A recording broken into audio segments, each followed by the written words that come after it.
Assalamu alaikum. Zan iya cewa wannan bidiyo ne yadda zai nuna maka yadda za ka yi staking ɗin ton naka domin ka samu reward na NOTECOIN, wanda kamar yadda na yi bayani a yau ɗin nan aka fara ƙarfe 7 kuma za a rufe a 16 ga wata da ƙarfe 7. Za a ba da reward ɗin abinda kowa ya samu 16 ga watan 5 da ƙarfe 9.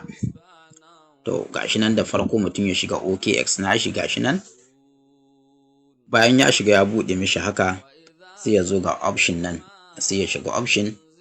Ok, da farko abin da zaka fara yi ka yi transfer ɗin ton ɗinka da zaka yi staking daga trading wallet zuwa funding wallet. Ga asset nan sai ka shiga asset. Bayan ka shiga asset, to sai ka duba ka gani ga trading wallet ga funding wallet, ina ne ka ajiye ton ɗinka. Idan yana cikin trading wallet ne to sai ka mayar da shi ya koma funding wallet. Idan yana funding ne to shikenan.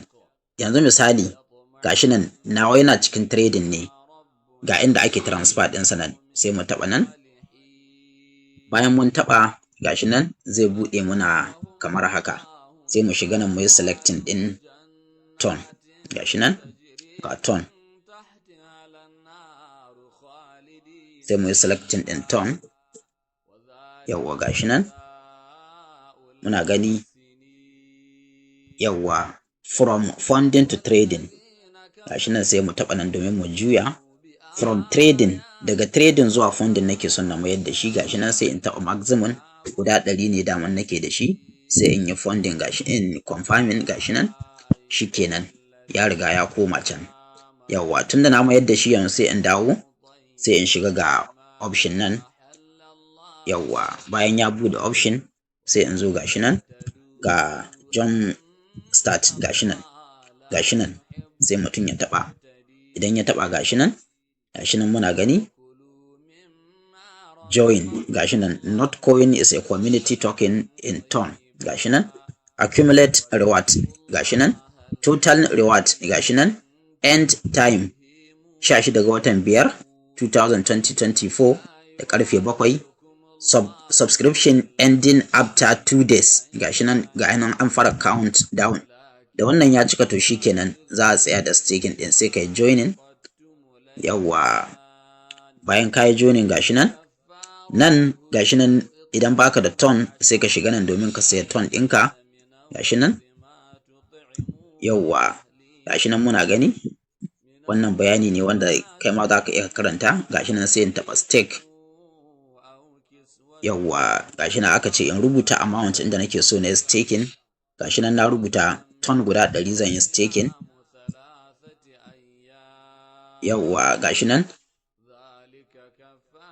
sai in taɓa stake.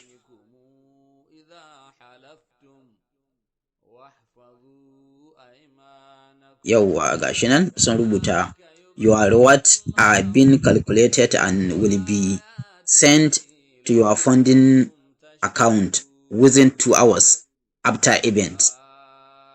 Cikin awa 2 bayan an yi event. Kun san idan an tsayar da shi karfe 7 na ce za a yi wannan raba reward ɗin karfe 9, awa 2 kenan. Yawwa sai ka taɓa OK. Shikenan. Idan waccan hanyar da na biyo na yi staking shi zan dawo in yi on staking. On staking kuma anytime za ka iya yi, ba wai abin da za ka bayar ba ne a ce a an samu ka sharaɗin sai bayan kwana kaza sai bayan kwana kaza. A za ka yi on staking ɗinka ko da yaushe ka fita. Allah ya samu dace.